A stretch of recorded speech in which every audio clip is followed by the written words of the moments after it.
అదే మాదిరిగా మండల కమిటీ వైస్ చైర్మన్ తిరుపతి గారు, మహేష్ బీసీసీ ప్రెసిడెంట్ గారు, మా రామగుండం ఎస్ఐ గారు, అంతర్గం ఎస్ఐ గారు, నాతో పాటు వచ్చినటువంటి అధికారులు, మాజీ ప్రజాప్రతినిధులు, నా అక్క చెల్లెలందరికీ, రైతు సోదరులకి నూతన సంవత్సర శుభాకాంక్షలు, సంక్రాంతి పండుగ శుభాకాంక్షలు.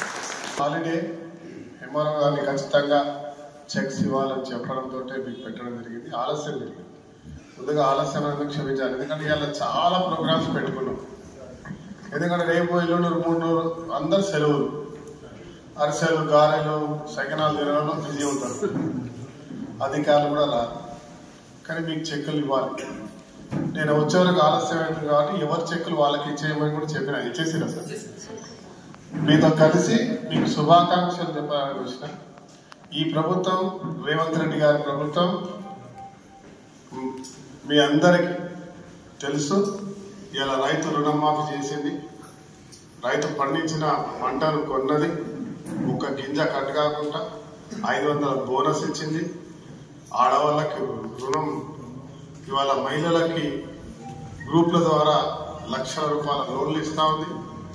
దాంతో పాటు మీరు ఉచితంగా బస్సులు తిరుగుతుండ్రు, 200 కరెంట్ యూనిట్లు ఉచితంగా ఇస్తా ఉంది, 500 గ్యాస్ ఉచితంగా ఇస్తా ఉంది, ఇందిరమ్మ ఇల్లు ఇస్తా ఉన్నాం, 10 లక్షల ఆరోగ్యశ్రీ ఇస్తా ఉన్నాం. ఇవే కాకుండా ఇచ్చిన ప్రతి మాట నిలుపుకుంటూ ముందుకు పోతాం. ఇవాళ సంక్రాంతి తర్వాత రేపు ఎల్లుండి నుంచి ఇవాళ రైతు భరోసా ఇస్తాం. భూమి లేకుండా కౌలు రైతులకు కూడా సంవత్సరానికి 12,000 రూపాయలు కూడా ఇస్తాం. ఇచ్చిన ప్రతి మాట చేస్తాం. ఇవాళ ఎక్కడికి వెళ్ళినా కూడా ఈ ప్రభుత్వంలో మాకు పిల్లలకు కొలువులు వచ్చినాయి. 55,000 మందికి కొలువులు వచ్చినాయి. గత తెలంగాణ వచ్చిన 10 సంవత్సరాల కొలువులు రాలే. వచ్చినట్టు వచ్చినాయి, కేసులు పడి ఆగిపోయినాయి. వచ్చినట్టు వచ్చినాయి, కేసులు పడి ఆగిపోయినాయి. ఉద్యోగాలు ఎగ్జామ్ రాయాలా, మళ్ళీ అయిపోయింది. పాపం రాసి రాసి రాసి వాళ్ళ వయసు అయిపోయి ఉద్యోగం ఇద్దామన్నా కూడా అనర్హులు అయిపోయారు తప్ప ఉద్యోగాలు రా. ఇవాళ అసౌంటాల గురించి కూడా ఇవాళ ఈ ప్రభుత్వం ఆలోచించి ఏదో ఒకటి చేయాలని చెప్పి వారికి కూడా ఒక రకమైన స్కీమ్స్ ఇచ్చి సొంతంగా వ్యాపారాలు పెట్టుకున్న కార్యక్రమానికి కూడా శ్రీకారం పెట్టాం. ఇక రామగుండంలో మీకు తెలుసు, మన దగ్గర పౌరస్, మనందరికీ పెద్ద దిక్కు పౌరస్. పౌరస్ కూడా బంద్ చేసాం. ఇప్పుడు మళ్ళా మీరందరూ గెలిపించిన మీ బిడ్డ రామగుండంలో పౌరస్ తెస్తున్నాం. పెద్ద పౌరస్ ఎన్టీపీసీలో చాలా పెద్ద పౌరస్ తెస్తున్న 3-800 40,000 కోట్లతోటి మన దగ్గర ఇండస్ట్రీని తెస్తున్నాం. రాబోయే భవిష్యత్తుకి బంగారు బాట వేసే ప్రయత్నం చేస్తున్నా, చేసి చూపిస్తా కూడా. ఇక అంతా తెలంగాణకు నీళ్ళు ఇస్తున్నాం, కానీ మనకు నీళ్లు లేవు. మీకు అందరూ తెలుసు, నాతో పాటు పాదయాత్ర చేసిన మీరు 17 ఏళ్ళు అయిపోయాయి. సుక్క నీళ్లు రాలి 70 కోట్లకు ఇదైపోతే అంచనాలు పెరిగి 250 కోట్లు అయింది. కుదరలేదు.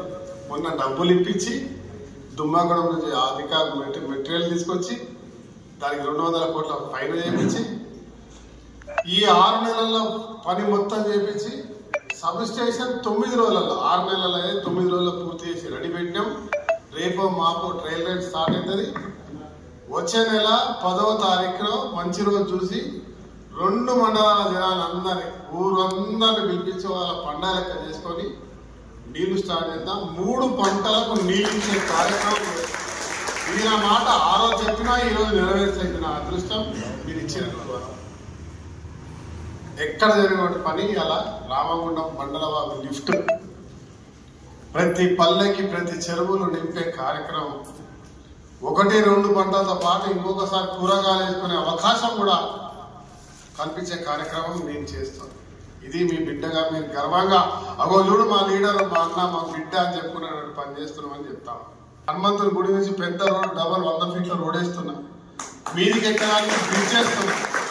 చక్కగా బ్రిడ్జ్ మీదకి వెళ్ళి రామగుండంలో దిగి బ్రహ్మాండమైన రోడ్డు తోటి 10 నిమిషాలలో హాస్పిటల్ పోవచ్చు, కాలేజ్ పోవచ్చు, బస్సులు, ఇవన్నీ కూడా చేస్తున్నా.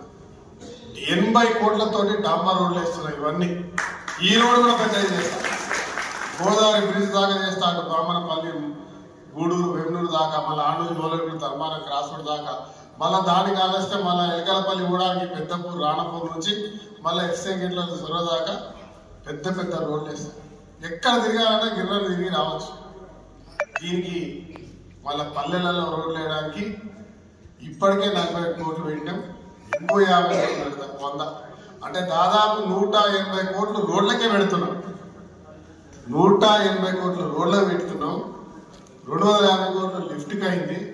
పాలకుర్తి ఇంకో లిఫ్ట్ వచ్చే సంవత్సరం పెడతాం. 3 సంవత్సరాలు పూర్తి చేస్తే అదొక 350 కోట్లు. అంటే మన పల్లెల ప్రాంతాల ఏ ఒక్కరు కూడా నాకు సుక్క నీళ్ళు వస్తలేవు అనడానికి వీలే లేదు. అది ఎండాకాలం కావచ్చు, ఏ కాలమైనా ఏ ఊరికి రాకుండా మన ఊళ్ళో మాత్రం మనకున్నటువంటి ITMCలు ఎప్పటికీ ఉంటాయి.